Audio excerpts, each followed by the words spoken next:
Your family is failing because you would rather be right than be a father. Most men today are more committed to winning a digital argument with a stranger than they are to winning the heart of their own wife or neighbor. We have become a generation of bunker dwellers, clutching our political and theological brands like shields, while our actual homes and communities crumble from a lack of simple human connection. We are terrified that if we give an inch, we lose our entire identity. But the truth is, if you aren't willing to sacrifice your pride, then you have already lost your soul. I recently sat down for a conversation that, on paper, should have been an absolute disaster. We're talking about the complete opposite ends of the spectrum, politically, theologically, and probably even on how to properly load a dishwasher. If the social media algorithms were in charge, we would have both been locked into a digital cage match before the very first sip of caffeine ever hit our lips. We have been conditioned to view the other side as the enemy, as a problem to be solved or a threat to be neutralized.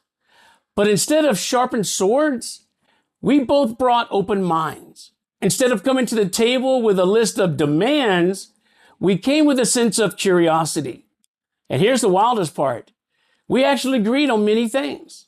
We both walked away realizing that the path to fixing the big, messy, complicated problems of this world isn't through winning an argument. It is through compromise. The real roadblock that we face today is that everyone wants change, but nobody wants to be the one to give something up. We live in a world where staying on brand has replaced staying human. And we feel like admitting the other side has a valid point is a crushing defeat. We think that yielding is a sign of weakness. But I am telling you, as a father, as a man, as a husband, it is actually the ultimate win.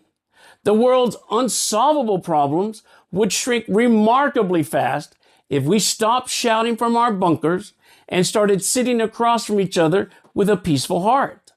We have to learn to listen to understand, not just to wait for our turn to speak. We have to value the person sitting across from us more than the point that we are trying to prove. It is not weakness to compromise. It is high-octane leadership. It is the kind of leadership that our families are starving for. We need to stop boiling the ocean with empty rhetoric and start building real bridges over breakfast.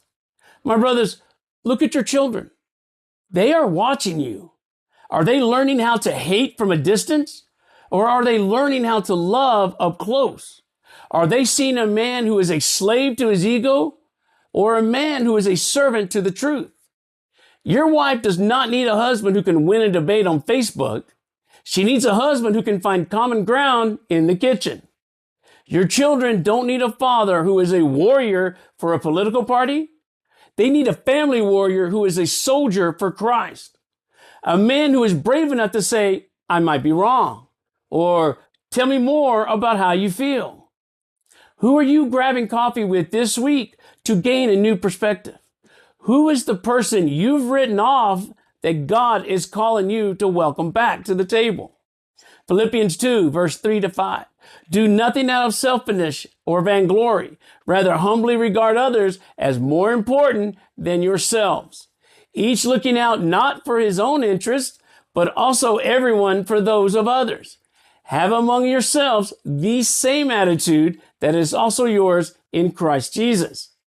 My brothers, do not let another day go by exhausted by the pursuit of digital fantasies while your real world mission sits untouched. Be the man who chooses the coffee over the conflict. Be the man who chooses the soul over the score. Be the family warrior God created you to be. God bless.